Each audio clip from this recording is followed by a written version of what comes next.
Come on, welcome. It's all about you women tonight. I'm excited. Welcome to Therapy Tuesdays here at Love and Faith Restoration Church International here in Wilmington, North Carolina. I'm Pastor A.R. Garrison, and every month we do a Therapy Tuesday. It's something to build you up, to make you feel better, to help you understand you, to help you leave inspired. But this month is Women's History Month, so a lot of us got some strong women in our life. I know I've had some strong grandmothers, a strong mother, strong sisters, and guess what? It's about you all tonight. So I hope you came to be encouraged, to be inspired, to just get some motivation. Because as that song said, you're beautiful. You're beautiful. How many times have you looked in the mirror today and said, I'm beautiful? And if you haven't, I need you to put it in the chat right now. I'm beautiful. No matter where you're at in your life, you are beautiful. No matter what somebody said about you today, you are beautiful. Guess what? You deserve to be happy. You deserve to smile. So if you don't have a smile on your face, hopefully by the end of this session, you will. But I'm excited about what God is going to do on tonight. This is Resurrection Week, so I feel in my spirit that some of you are going to leave here getting up. You're going to get out of some situations. You're going to leave saying, God, you know what? This is what I needed here tonight. So I'm excited about what's about to go down tonight. So welcome. We appreciate you. We are glad to have you. We have a powerful woman, a mom, a daughter, a sister, a friend. Again, y'all, it's about you. It's about understanding and developing. How many of you been burned out? How many of just life has been overwhelmed? You say, you know what, can I just tap out for a moment? But you couldn't. See, tonight you're going to get some tools. You're going to get some encouragement, not just from a book, but firsthand. Because this woman here, y'all, let me tell you, she's all over the place. She just got finished doing something, but she's here with us tonight. So I'm excited. This is her home. She is the CEO, the boss mom, the wife, the sister, the entrepreneur, the helper of Lifespire in Deltona, Florida. She is all over the East Coast. She's going to be international. She's an author. She's a storyteller. She's a writer. Listen, if you need some inspiration, you are in the right place tonight. So I hope you got your pens, your papers, because tonight is going down, and I hope you came to be changed. Here at Therapy Tuesdays, we want you to bring your shattered pieces to a place of wholeness. So I hope you're ready. Whatever you got, bring it, put it on the table, because guess what? We got it laid out for you tonight. So I'm going to bring this powerful woman to the stage, Miss Janae Ponder, y'all. All right, so I'm back again. Guess it feels like home now. I don't even know if I'm a guest, but it feels like home. Tonight's topic is one in honor of International Women's History Month. I hope that anybody that is a woman under the sound of my voice tonight feels encouraged to do better with taking care of yourself. And I pray that if you're not a woman, you learn something to aid in the process of women and their mental health. So the topic tonight is women on fire, and it's a play on word. We're going to be looking at burnout as well as something called self-actualization. So I will be any term that I introduce to you, I'm going to make sure you understand it because that is something that we use in the mental health community, self-actualization. So happy Women's History Month. We're coming to an end here. This is the last week of the month. I hope you got your good dose of women empowerment and you feel empowered to do better for yourself, speak up for yourself, self advocate, whatever it is that you need. I hope you feel empowered to do that. Take care of yourself. And I especially want you to take care of yourself today because I am going to be bringing up some triggering topics for women. And I don't want you to ignore those triggers. When you feel something inside of you happening, take a step away, go get water, take a break from this. Our objectives today, I want you to understand what burnout is. I want you to understand what the term self actualization is. And we're basically looking at a dialectic within itself. We're looking at women from a perspective of being burnt out, maybe not being healthy mentally. And then we're looking at what happens to a woman when she's whole and she is using some skills to live a life that's worth living. So first thing I'm going to do is start with some statistics. I like statistics because they put the reality of what we're living in our face. It's one thing to know that women are burnt out, but it's one thing to really look at the numbers of how that quantitatively looks. So women are 40% more likely to develop depression compared to men. That's a big number. Women are twice as likely to develop post traumatic stress disorder, what we call PTSD. Another statistic to add on to that, after a traumatic experience, 10% of women will develop PTSD, whereas 4% of men may develop PTSD. Mental illness is more common among women. Hmm. 41% of women live with some form of postpartum depression. So that's after we give childbirth or after our body goes through the process of trying to grow and pass on a child, even though we may not. Some women don't give birth, which is also very triggering. So 41% of women live with some form of postpartum depression. 1 in 4 women will experience sexual abuse or an attempted sexual abuse. Leading Women are leading men in levels of frustration, fatigue, anger, and sadness. So the statistics are in. They've taken some polls, and women we are leading as it results to, or as it relates to frustration, fatigue, anger, and sadness. So if you're listening to me, what is your best guess about why mental illness is more prevalent amongst women? What's your best guess?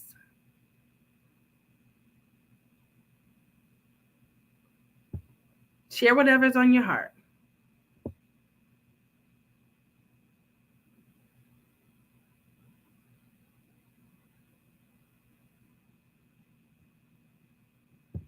Well, I'll tell you. Hormones, yes, Kimberly, yes, hormones. Well, you have trauma. So that's being significantly overwhelmed by things that are beyond our control. There are a lot of things that women juggle that we can't control that we try to. Women take on everything, absolutely. I always say, women, we are the cleaners, the cookers, the administrative assistants for the families. We're the doctors, we're the nurses. We wear a lot of hats in our family. Another thing is discrimination. We're often discriminated against. You know, a lot of women sometimes go to doctors and they explain their ailments to their doctors. And women are seen as more dramatic, and our illnesses and our symptoms are not taken very seriously. That's discrimination. But if a male counterpart explains their symptoms, they're more likely to get treatment and get support. Um, Women are seen as dramatic. Stressful life experiences, going back to what you shared, A. Brown, then the hormonal differences. So let me educate you about the hormonal differences. So we know that we typically like to classify women as having estrogen and men as having testosterone. The reality is we both have both of those hormones in our bodies. But the one hormone that is different in women that is in men is the feel good hormone serotonin. And we know that lower levels of serotonin is associated with anxiety and depression. So women, we already start with lower levels of the feel good hormone. A lot of people don't talk about that. Then there's pregnancy and the stresses that come with that, and also the stress of women who have the pressure to need to reproduce and have children but can't. A lot of women are feelers than thinkers. Yeah, we take a lot. Yes, we feel. We're emotional creatures. Or really, we don't talk about this. Men are emotional creatures too, but we are expressively emotional. Like we say what we're feeling. We're the world has made it safer for us to do that, whereas men not so much. So they keep it bottled inside, and we associate them keeping it inside as they don't feel, but they are feeling. They're just not expressing it. Another reality is the complications of the stressors and triggers caused by birth. And then there is parenting. Parenting is very stressful for women. You know, it's no secret that in our society, women are usually designated a primary parent in most cases. Um, and there's a comment, if you don't feel comfortable posting your question, okay, you can text them anonymously. You do have that option in the chat for those who don't feel like posting. So let's examine what burnout is, because we're talking about women on fire. I know there's a time where I've been on fire. I've been burnout. I've been tired. I've been overwhelmed. I've taken on more than I can handle. And thank goodness I'm at a point in my life where I can recognize when I'm burnout, and I'm always motivated to make some adjustments. Actually, I make adjustments before I get burnout now, but I wasn't always that skillful. So Let's look at what burnout is. Burnout is actually emotional, physical, and mental exhaustion caused by prolonged stress. So a little bit of stress is not going to burn you out. A lot of stress won't burn you out. But stress for a very long period of time starts to break us down and make us feel hopeless. So, when you're dealing with stress for a very long period of time, you will begin the burnout process. You will start to be on fire. Every time I hear Alicia Keys, this girl is on fire, I'm thinking about all the women who are literally on fire in our society, who are burnt out, but they keep functioning because they're in survival mode. So there are three components of burnout that I want you to learn tonight. Um, take notes, take some mental notes, take what you need, but try to remember these components because they're pretty important. So you have emotional exhaustion.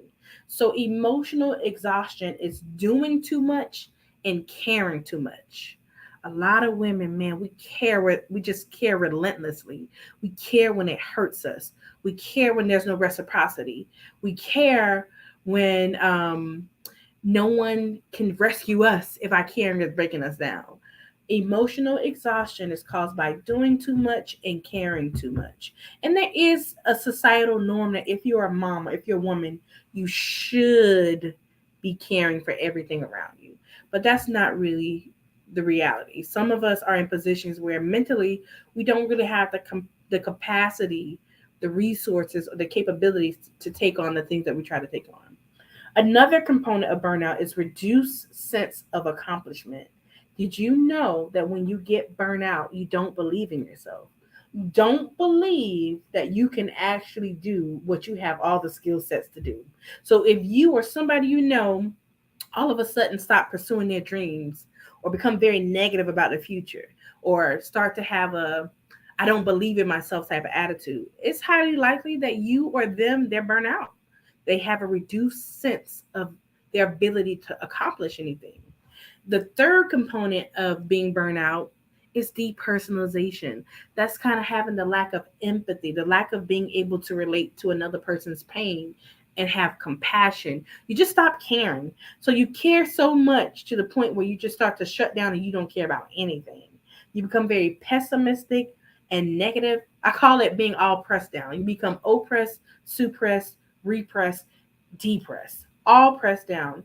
Those are signs of burnout. When you don't feel like getting out of bed, you stop combing your hair. Something you used to be so passionate about, now you don't even have an opinion about. Maybe you're having a hard time looking for the good in your situations. You might just be burnout. So I'm going to ask a very personal question. See who's willing to be vulnerable. Which component of burnout relates more to you? And the components again are the emotional exhaustion, that's doing too much and caring too much, the reduced sense of accomplishment, that's where you don't believe in yourself. You've been trying over and over and over again and you can't meet your goals, so you just give up. And then the depersonalization, you just lack empathy, compassion, and you have very little grace to give to other people. Which one of these three components resonate with you? Put it in the chat or text it anonymously. Okay, somebody said, oh, thank you for being honest. That's a real place. And if I model vulnerability for you, I would say emotional exhaustion is the one that resonates with me. I care to a fault. I care, especially if I love you. I hurt where I care and I care where I hurt. Thank you guys for sharing with me and being honest. Emotional burnout. Me too, Kimberly. So now let's examine stress versus burnout. They're two different things. So with stress, you have what I call completion urgency. You want to just get things done fast. You actually have a bit of a motivation to do things. But with burnout, there is no desire or urgency to complete anything. It's a big difference. So when you're stressed, you're trying to get things because there's this sense of if I don't get things done, something bad will happen. So you're motivated by the fear that something bad is going to transpire. However, with burnout, you're kind of numb. And numbness is a bit scary because numbness, you will stay in hell and continue to burn and you won't protect yourself because you're so numb. That's burnout. Not doing anything. So numbness looks like burnout. I still see some comments coming in. Thank you guys for sharing the emotional exhaustion piece. And let's look at what stress is. What exactly is stress? So, stress is the psychological perception of pressure. So, it's what you believe you need to be doing in order to achieve a goal, or in order to be fulfilled, or in order to get a star on your paper, as I says. It's a psychological perception. So, stress sometimes can be real or imagined. So, sometimes what you think is stressful isn't actually stressful, but you think it is because of maybe there's some belief that if I don't get this done, something bad is going to happen. If I don't get this done, I might lose my job. If I don't get this done, something bad is going to happen. I'll share a personal experience. I had my little girl in dance, and she came to me. She's like, "Mommy, no, thank you. I don't want to dance." I didn't realize that I had a belief that she had to dance in order to learn teamwork, coordination, and set her up for later in life if she decided to dance. That was me. That was my own internalization that I was projecting on her. But wait a minute, she can learn coordination and teamwork some other kind of way. But I was stressing myself out a bit, trying to make her be complicit and go along with something that I wanted her to do instead of listening to her say, "No, thank you, mom." And she is only 4. So also the idea that a 4-year old can't make a decision, me not hearing her. So sometimes you have to be mindful and pay attention to why are you doing what you're doing. If it's causing stress, sometimes you got to be willing to let some things go if you can let it go. And if there's peace on the other side. If someone shared that numbness is too real for me, thank you guys for sharing. Yeah. And I hope that through this presentation, whoever shared that they are numb and they are experiencing some of these, hope you feel invigorated and empowered and encouraged. Just start somewhere. You won't undo your stress or your burnout overnight. It's gonna be a process. Be kind to yourself. You don't have to do it alone. So just take what you can from this and take baby steps. Because then I don't want you guys to also, with the burnout, the numbness, the emotional exhaustion that you already have, now you got the pressure of I got to fix it right now. It's gonna be a process, so be kind. And it's kind of like it's a little cycle. I always say that stress is literally the door that can open the road to anxiety. Burnout is literally the door that can open the road toward depression. Because depression is sadness for more than 2 weeks. So if you've been burnt out and you haven't done anything about it, and you've been like that for 2 weeks consistently, no feelings, no desire to do anything, limited interest, it's highly likely that you are probably on the path toward depression.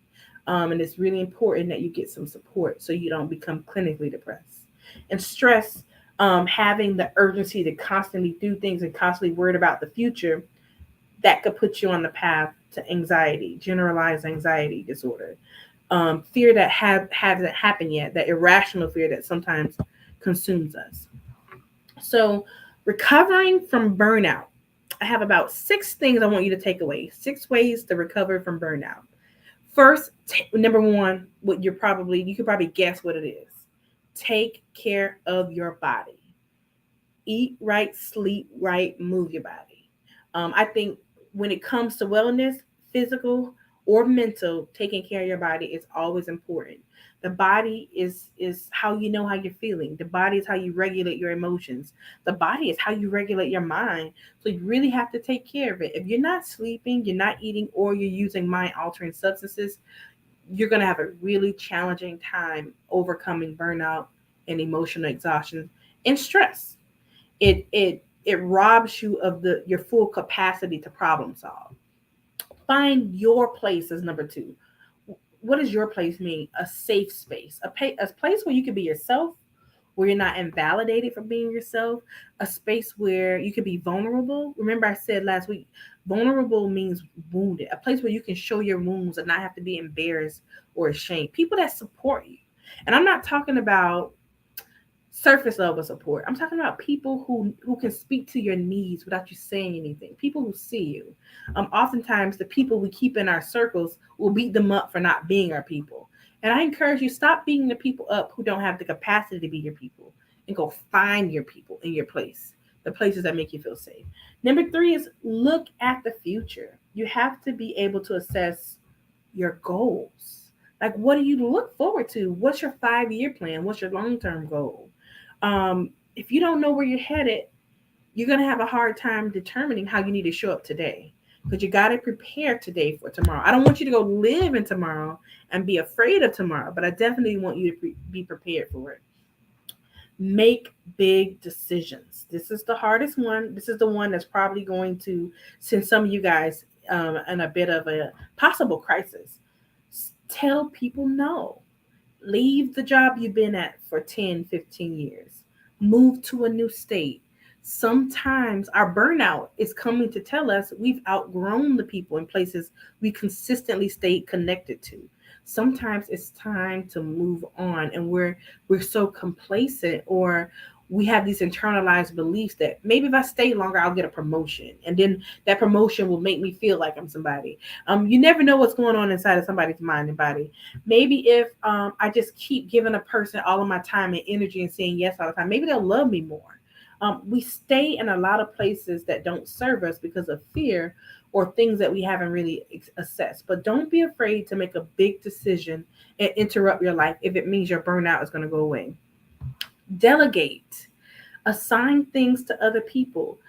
Sometimes our sense to survive makes us want to control everything, but we can't control everything. Relinquish some of that control to other people. Also, not only do you need to delegate tasks to other people, but you need to delegate yourself to other tasks other than what you're doing. Maybe you need to stop doing something and start doing something else. Diversify your time.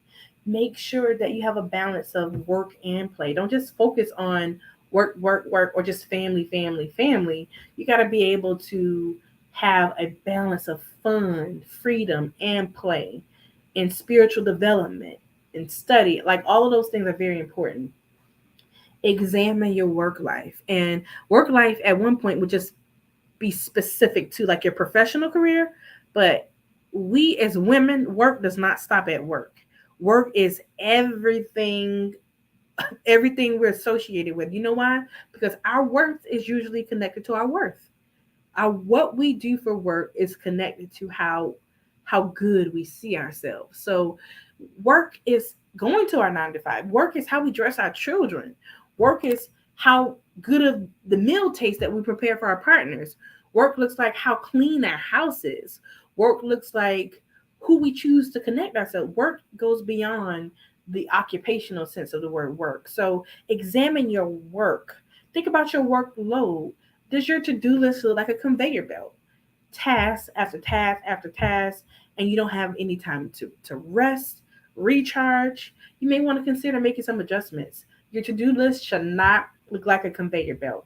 If your life looks like not able to have any lunch breaks, running all over the place, almost about to get into car accidents because you're texting, eating, driving, sending emails, disciplining your child in the back seat all at the same time, you want to examine some things and make some adjustments. Control, recognize what you can and cannot control, and delegate, but also let go of those things that you cannot control. Absolutely have a work life balance. It is very necessary. Thank you, Shamika. And rewards. Here's a nugget for free I'm giving you. Try not to stay around environments and people that you don't get rewards from. Relationships are about reciprocity. You should be getting something as well as all the care you give. And rewards don't have to be tangible. A reward could be respect. Like if you're in an environment and you don't get at minimum respect, appreciation, you're allowed to take your talents and your gifts somewhere else. You deserve to be rewarded in a non-tangible way. You deserve to be validated in that way. Fairness. If you're in an environment where people that look like you, talk like you, the same level of education get paid way more than you need to assess why you're there. Money is important, but there are many people hiring. You don't have to stay where you're not appreciated and where you're not being paid fairly. A community, you need to be surrounded by people. You don't need to be alone. We heal in groups, we heal in community. That's why we have Therapy Tuesdays. That's why we go to church. That's why group therapy exists. There's something about being in a group of people that understand you, that support you, that love you, and also that can normalize your experiences. And then your values. Get very clear about your values so that way your behavior and your decisions can align with your values. Just like I started with some, I guess, not so positive statistics. Now we're going to look at the other side. We're going to start looking at not the burnout part where you're burnout oppress, repress, suppress. But now we're going to look at you are on fire. Like, women are awesome. Like, I am proud to be a woman. I love what we do. We can take nothing and make it into something. We are the ultimate magicians. We are amazing creatures. So here's just some positive statistics. So women outnumber men in the US college educated labor force. Women's political representation globally has doubled in the last 25 years. In June 2019, the Fortune 500 hit a milestone with most women CEOs on record. So we're striving. We were behind the curve, but we are working hard. We're making strides. We are not damsels in distress. We are bosses. If women stop working for one day in the US, it will cost the United States nearly $21 billion. That's just one day. So we are valuable. I know a lot of things in our life tell us we're not good enough, reminds us of our failures. Sometimes we're in that not really believing in ourselves phase. I hope that I say something tonight that fills your cup up and reinvigorates you. You can do anything you put your mind to. Your gender, your circumstance will not hinder where you're trying to head. So the term I want to introduce to you tonight is called self actualization. And it is a term that we got from a theorist called Maslow's hierarchy of needs. And there's this pyramid. You guys have probably seen the pyramid where it talks about food and water being the primary needs that we have to have in order to survive. But then at the very top of that pyramid is self actualization. So, short story short, self actualization is living your best life, being the best version of yourself that you can. It's realizing and fulfilling your capabilities and your potential. Your capabilities and your potential. Something really important to note here. Now, in order for you to realize your capabilities and your potential, that means you have to appreciate yourself authentically and genuinely just as you show up.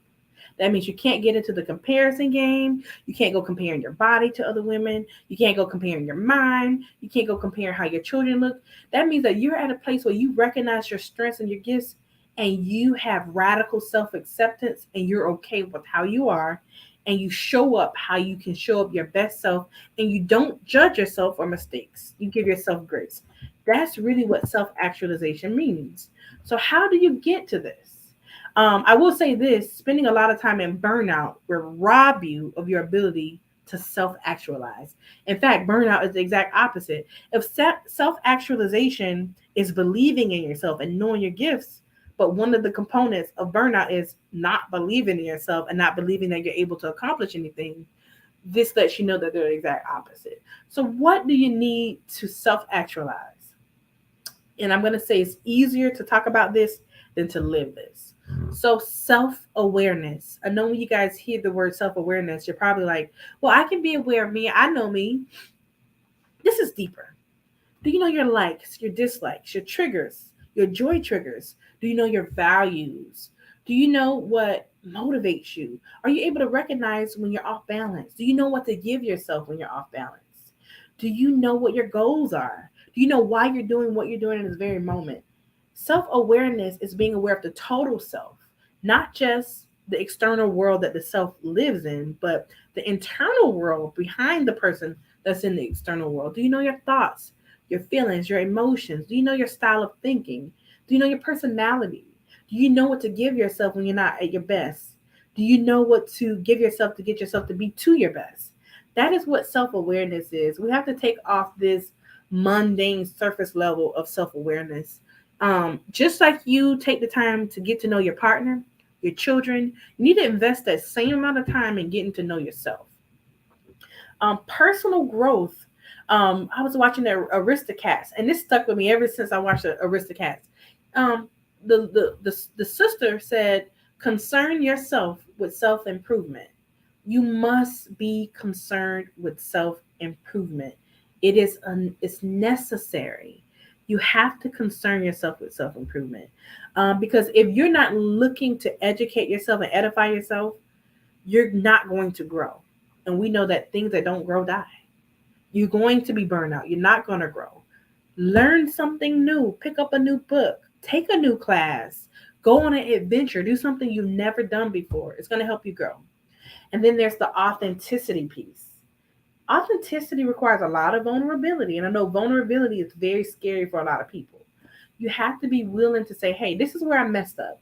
This is where I hurt. This is where I need to grow. This is where I'm not so proud of myself without feeling ashamed and feeling guilty. Just be authentic. And then meaningful connections. You have to connect with people that are going to help you be safe and help you to self actualize. It's no way that you can self actualize being around people who don't believe in you and who don't nurture you. It's not going to happen.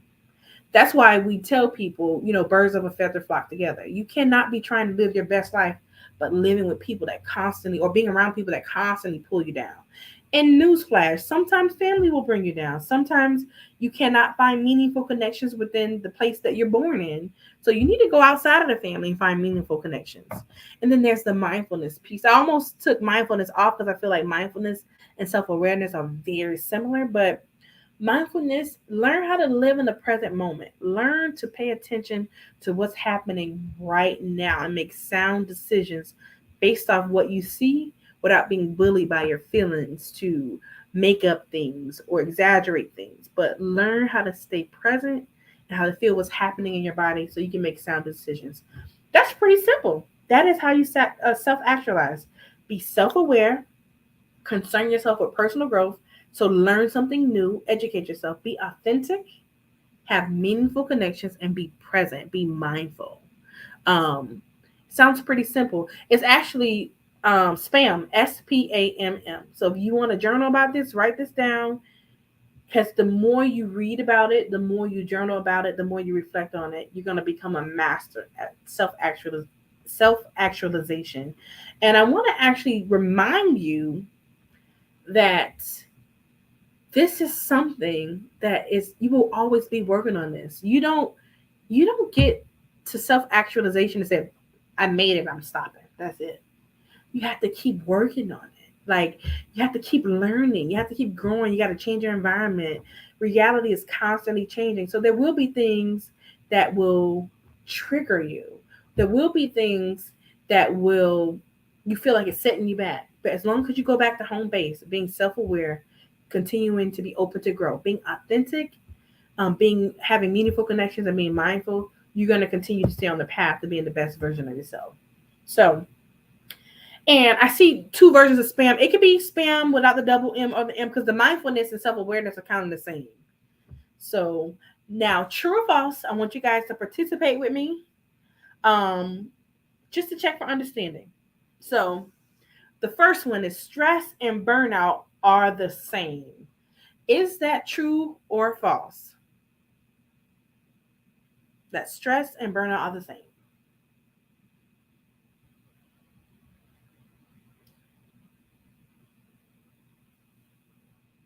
Put a T for true, a F for false. And I'm glad you guys are enjoying me tonight. That is false. Yes, burnout is the result of prolonged stress. It's when you're exhausted mentally, physically, and emotionally because you've been stressed for far too long. But stress is more of a psychological perception of pressure. So it's two different things. Too much stress for a long period of time will lead to burnout. Emotional exhaustion is not caring about anything. Is that true or false?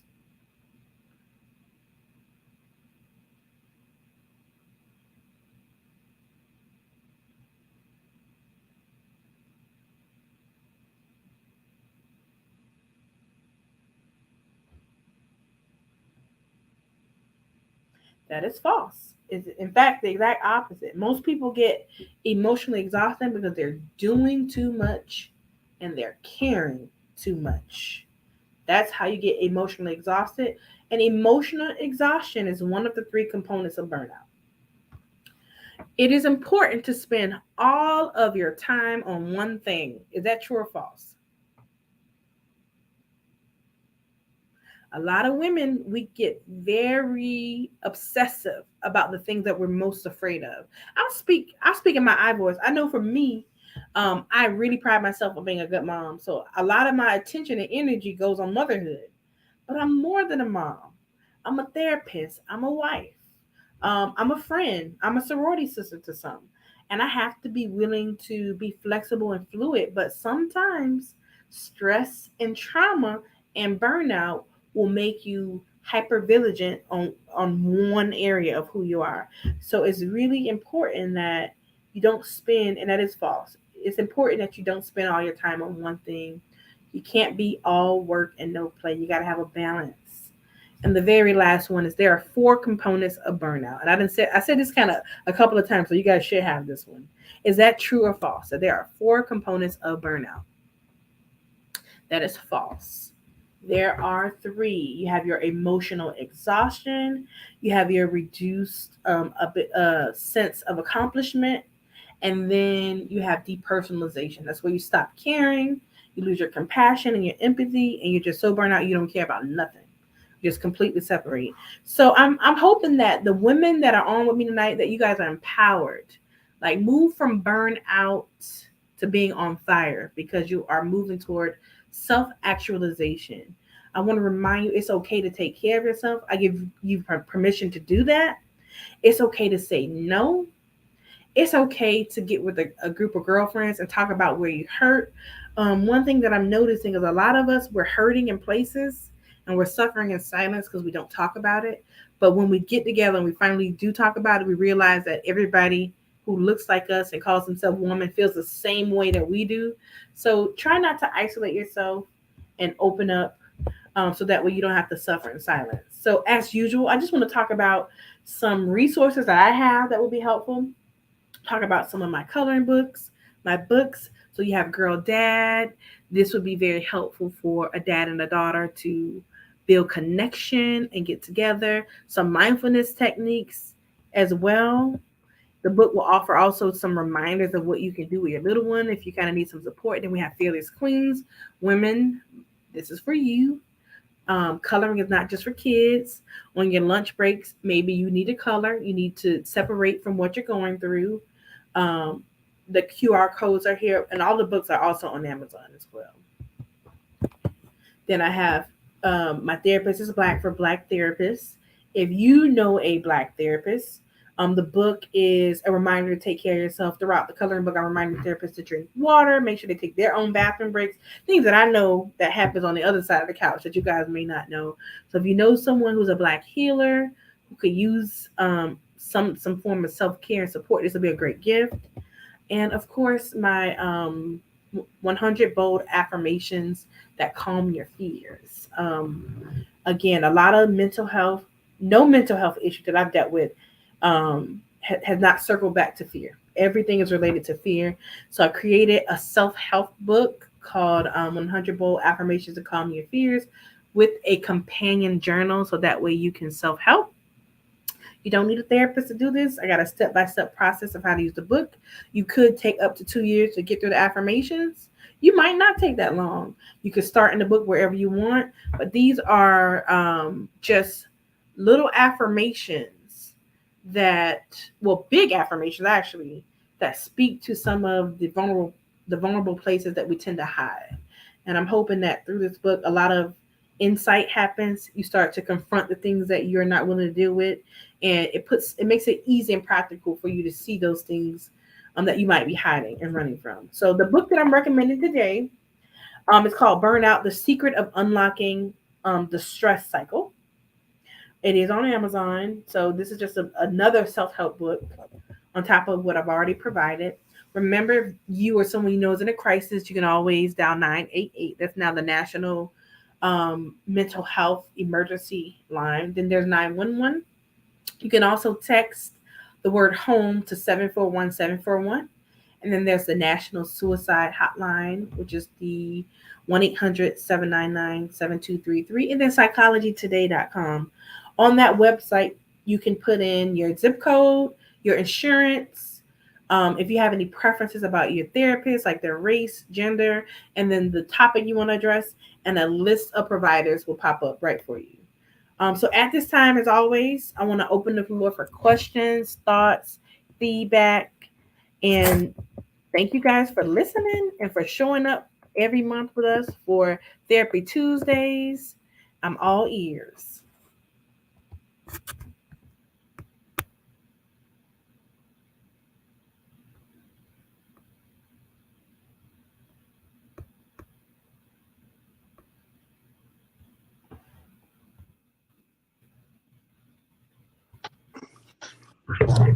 Awesome, awesome, awesome.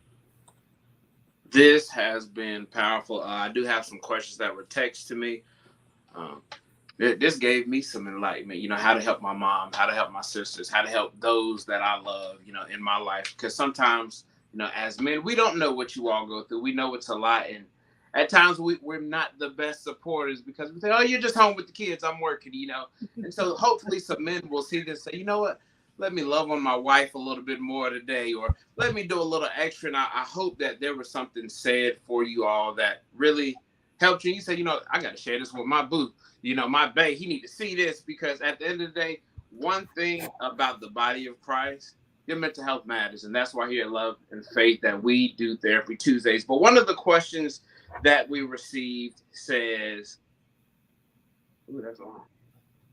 Okay. How can I control my burnout when my partner is always on me and never giving me a break and always saying how burnt out he is? So two people are burned out here. Okay, so it's time to get some outside help. Like you don't have to do it by yourself. So I'm hoping that whoever shared this is opening up to the idea of getting a therapist. Um, Sometimes two people that are in the dark can't get to the light, and it's going to take maybe a third person to shine a flashlight. So go get help. And if you're not ready for traditional therapy, there are support groups. This what you're doing. I'm pretty sure you got inspired to do something tonight. So doing things like this, get up that book, How to Unlock the Stress Cycle, Burnout. That might be very helpful, but just do something about the burnout. Now you recognize what it is. I guess my question for you to flip it back on you is now what are you going to do about it now that you're aware that you're burnt out? Because it's easy to say, well, he's burned out, he's overwhelming me, but that's not going to heal you and that's not going to make you better. So do something to help yourself. And I see a question in the chat. It says, what's some recommendations you have for someone who is a caregiver who is feeling all of the things you talked about tonight? Caregiving is tough because what I realize, a lot of people are caregivers because they feel like they don't have a choice. And when you feel like you don't have a choice, it's especially overwhelming because not only are you burned out just because you're human, but now there's this sense of I'm a failure because I couldn't care for the person without being burned out. And then sometimes there's even another layer of, well, I'm frustrated because nobody else can do it but me. So now there's the element that nobody else can do it but me. I failed at this because I should be able to do it. So it's that self judgment piece, and then you feel like you have to do it. So I want to remind you guys of something that a dear therapist friend reminded me of. You always have a choice, and I want to encourage anybody who's a caregiver that's burned out, be creative. Walk a middle path between what you're doing and what you need to be doing to feel better. So maybe you might figure out a companion service that can come out once a week. Maybe you might say, I just need a break on the weekends. Can you tag team relatives in? Can you say, hey, I need some weekend time. I just need y'all to show up on a few Saturdays out of the month. Don't suffer in silence. You may not be able to get rid of the burnout instantaneously, but you can slowly start to undo it by being creative and finding new ways to do the things that have not been working for you. Another question that we have on the text line, it says, how do I get a break when I'm a single parent and I don't have any help? It's just me and my kids. First, I want to validate that. That's a tough place to be in. It's hard. And I'm going to tell you why I'm validating. It's hard to have a two-parent household. So I know it's hard to be a single parent. Parenting is hard. What do they say? Parenthood is the worst hood you're going to go through. It's very tough. So the same thing with the caregiver. You got to be creative. Know your limits. What's on your plate that you can delegate? What can you give up? What are some of the things you're doing that maybe trauma is telling you need to be doing, but it's not really serving you? What are things that are non-negotiable that you have to do? And prioritize those things. What are the things that you've been doing that really don't serve a purpose when you look at it that you can let go? How can you maximize your time? How can you delegate for someone to help you? Maybe someone else in the family can pick them up from school. Maybe you can plan out the month for when you do mommy time and already have your babysitters lined up for the month. Maybe you need to get a part-time job, I don't know, to pay for sitting services so that way you can pay a babysitter so you can have that alone time. Sometimes it just takes brainstorming and throwing things against the wall and see how it works. Instead of just getting the initial view of I'm a single mama and or dad, because there's single dads out there. I'm a single parent, and just automatically deeming yourself, I can't do it. That's what I see a lot. When I work with a lot of single parents, they automatically count themselves out of things. I'm like, no, wait a minute. Let's work through this. Let's see what we can do. And where there's a will, there's 10,000 ways. You just got to be creative, and you may have to let go of a belief that you've been holding on to. Okay, excuse me. Another question says, how do I balance everyone coming to me for everything in my family just because they feel financially I'm able to? Mm, this is easier said than done. But if that's stressing you out, work toward being able to psychologically handle telling them no. Um, no without explanation, no with the motivation to take better care of you in mind, and be creative. I can't give money, but this is what I can do. So come up with a list of I cans so that way you can negotiate and counter offer them. I love the power of negotiating because it puts you in the seat of being a part of the process instead of being pigeonholed into feeling like because you have money or because you're the oldest or because you're the one everybody counts on that you have to do things. You always have a choice. You have a choice, but you got to be creative, and you also got to be willing to recognize these opportunities for you to negotiate and advocate for yourself. So when they ask for money, I can't give money, but this is what I can do. When they ask for anything you're not ready to give, I can't give that, but this is what I can do. Okay, Janae, this question is for you personally. How do you avoid burnout with the success that you have and you're striving for? Oh goodness, the success. It's so funny. I guess I am successful because I guess it's like a ministry, so it feels natural. I'm gonna be honest. This is the one thing that I survive on. Nighttime rest. I shut it down. Like that's my hard stop. So you gotta have some hard non-negotiables. Like I put my phone away when I get home. I'm going to sleep. The girls are down at 8:30. I'm resting. I also run a tight ship and I have help. So I have my delegation is my husband. When I can't do something, and I've learned and grown a lot. Honestly, because my mom was a single mom, so I what through transgenerational trauma, I learned how to be a single woman, even though I was in a marriage. So I wouldn't ask my husband for things. I'll be doing 10,000 things. I'm like, wait a minute, there's a person I can delegate to. And I'm so thankful that I realized that. Like the last 3 years of my marriage have been amazing as a mom with a growing family because I delegated my husband.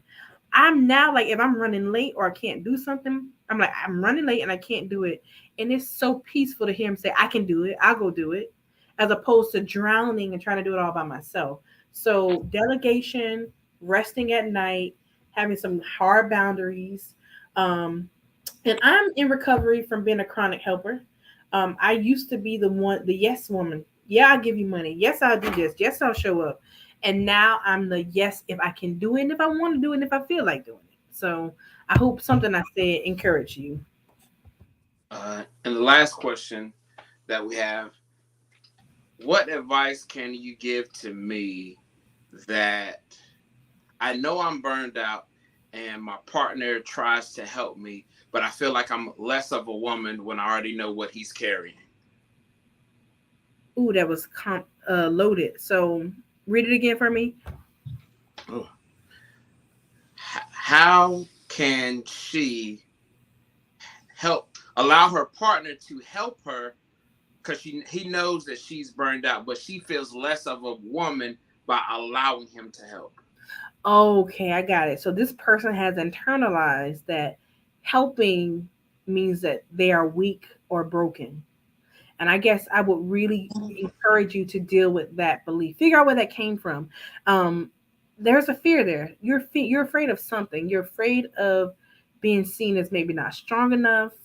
But here's the reality. You have that internalized belief that you got to dispel, but the reality is we all need help. And here's an even bigger reality. You especially need help when you burn out. So it's not like you're a regular person without burnout, but you have a justifiable reason to get help. And wisdom says you got to know what to do when you are burnt out. It is absolutely okay and appropriate to get help. And here's another step. Take a page from my book. It is absolutely okay to get help from your partner. That is the definition of a safe person. Somebody who's willing to help you and to show up. One thing we have to learn to do as women is not just give care, but we got to learn to receive it. We are terrible care receivers. We're the greatest caregivers, but we just don't know how to receive care. And what I see in that question is you're someone who needs care and you reject it over and over. So I just want to encourage you to take baby steps, not don't traumatize yourself, but take baby steps to learn how to receive the care from your partner and try to dispel that internal voice or belief um, or fear that's keeping you from taking advantage of it. Okay, last one. This is a good one.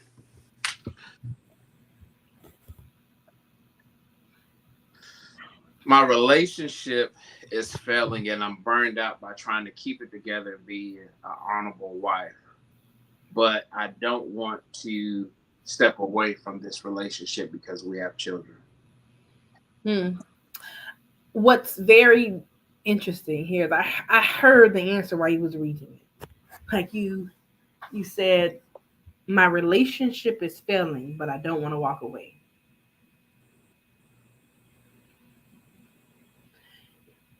The relationship is failing and you don't want to walk away. So how is it hurting you by staying? What what is the consequence of staying for the children?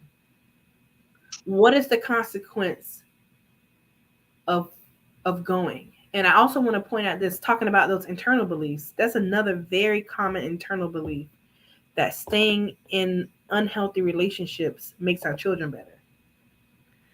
I help clients work with that all the time. Is it really better for the children if you stay together, or have you just told yourself that because of the attachment you created with this person and it rationalizes you staying? You know, um, sometimes it's better for the kids if we leave. I'm not saying this is your situation. Only through mindfulness will you be able to determine that. But if there is, if the environment isn't safe, you're not in a healthy dynamic.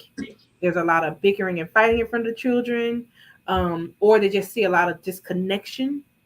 I don't know that staying in that relationship is actually what's best for the kid or what has just been internalized. And that's something even it was passed down to me from my mom. Stay in relationship for the children. And if you do stay, make sure that you guys are on the path toward healing, like to understand what's happening so you can fix it because it's not going to just naturally fix itself. So, are you in couples counseling? Have you sought counsel? Are you reading some self help books about attachment and um, how to resolve conflict or find whatever your core issue is? Is it a financial issue? Are you working on a solution for that? Okay. Now this question is for me, and this will be our last question. I don't see any more in the chat. What are three things you would give to the men tonight to help their partner, their wife, their sister, their mother that they see is burned out? What are three things that they can do when they recognize it? Okay, so what can you do when you recognize that your partner is burnout? I would say definitely um, have the spirit of support. You know, listen. And I told a couple this yesterday. I encourage everybody in partnerships to have an invisible container. And in this container, what you want to do is make it a place where you can hold all of the intense emotions of your partner. Because what I've discovered when you're in a relationship, a lot of times we make ourselves responsible for managing the other person's feelings. So anytime our partners show up anything less than happy, we blame ourselves. And really, what I notice in arguments, most people aren't arguing about the dishes or how you spoke to me. Most people are arguing because they're triggered because of how their partner's feeling. Like we subconsciously say things like, you shouldn't be that unhappy because that wasn't my intention, or you shouldn't feel that way. But when you really think about it, how a person's feel is their perception based on their experiences. And we, as the partner on the outside, don't get to dictate that. So learn to hold your partner's emotions without seeing yourself as a failure, without seeing it as your fault. Sometimes our partners are unhappy just because. And I promise you, if you can learn to have that invisible container and not react to your partner's every emotion, it's going to reduce the argument. It's going to reduce the fighting and the bickering. Because now you've separated your worth as a partner from their mental health. Yes, a good partner will make you happier, but a good partner can't prevent suffering and sadness. You could be absolutely in love and be in a healthy relationship, and sometimes your partner will be sad. Sometimes your partner will be burnt out, and it's not your fault. So that's it. Have a container for their feelings, show up with a spirit of support. And the third one I'm working on. So show up with a spirit of support, hold a container, and recognize what part of the problem is you. I always say this: ask yourself, is there anything that I could be doing to contribute to this burnout, and how can I take it off? If you know you can start washing some more dishes, then wash some more dishes. If you know you can do a little more laundry, do the laundry without your partner having to ask. If you see that the floor is dirty and can be vacuumed, vacuum. If you know the kids go to dance practice, football practice, track practice, volunteer to take them and pick them up sometime. In fact, give your wife a mom day off during the week, not just the weekend. Say, you know what? Thursday, I want you to get off work and do whatever you want to do. I got the kids, I got dinner, and I'll clean. So things like that. Okay. Thank you for that. Thank you so much, Janae, for tonight. All of you out there, if you're on here right now, if you got something out of this tonight, I need you to put some fire, some hand claps, the hey girl hands, or something in the chat for Miss Janae Ponder tonight. I hope that you came and inspired. Actually, if somebody can be vulnerable enough and just say, hey, what you took out of it, and put it in the chat, because guess what? This is for you. We want to make sure that this is being beneficial to you, that when you leave here, you have some tools, you have some things that you can hold on to. We're not just doing this just to do it, but we want to make sure that we're giving value, you're getting wisdom, you're getting some things that you can apply in your life. And give to another sister, give to your daughter, give to a friend, because you know what? We all win when we share knowledge. So I'm just so thankful for all that Janae poured out on us tonight, because I even got some value. You know what? Yeah, I may be a pastor, but I don't know it all. I'm still striving. I'm still going forward, and I'm still learning.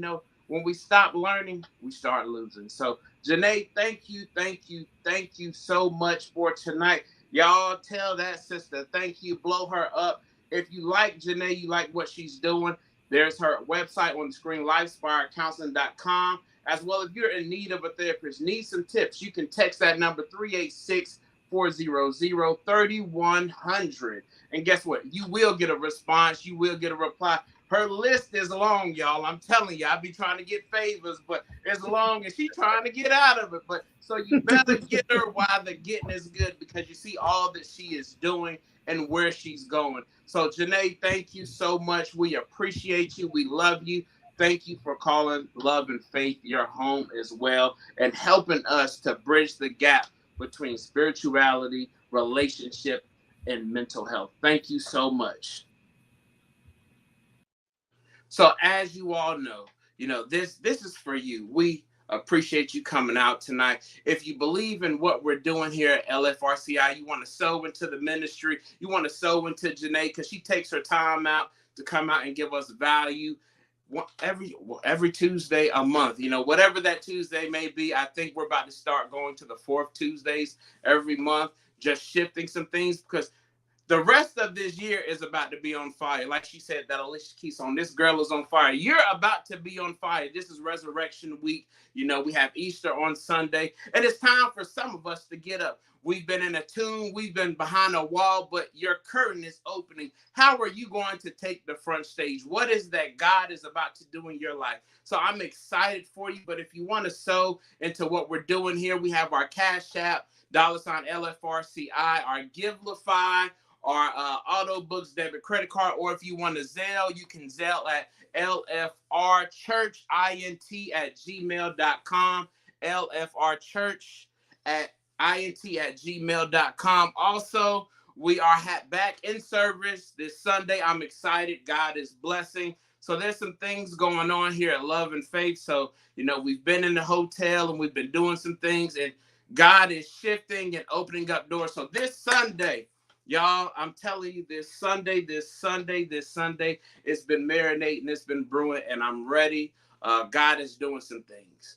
This week is a special week, not just for what it represents, but also for you, if you'll change your perspective on what is it that God has set you up for this week. What is God rebirthing in you that now it's time to come forward? You've been through some hardships this year. Yes, I know we're walking into April. It's about to be springtime, so it's time for you to spring up. Girl, it's time for you to get on fire. Sir, it's time for you to man up. It's time for you to stand up. Dad, mom, wherever you are, this is your time. This is your season.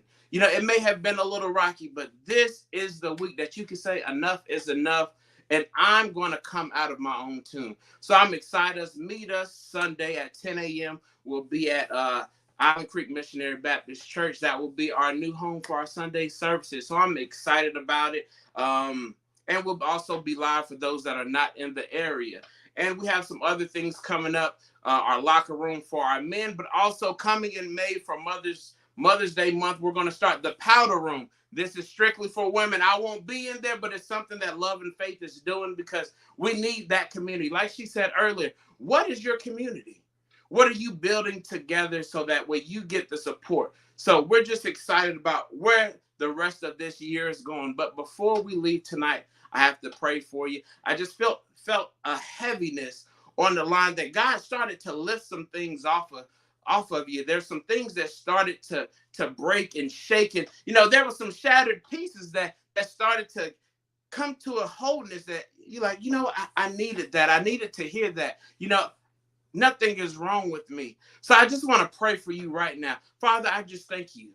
God, I thank you for all that you have poured out tonight. God, pour back into Janae what she poured out to all these on the line, all those that will watch the replay. Father, we thank you that your spirit knows no distance. We thank you that your anointing can show up after the fact. Father, I thank you right now that you'll saturate the line, saturate the screen, saturate the home, saturate the cars, saturate the workplace, Father. Father, where there's been things broken, where there's been a heaviness, where there's been a feeling of not being worth it. Father, that you said they are enough. Father, that you said they are fearfully and wonderfully made. Father, that they are beautiful in your sight. Father, every woman that is on this line, every mother, every sister, every daughter, God, that needs to be lifted, needs to be held. God, I just ask that you wrap your angels around them right now.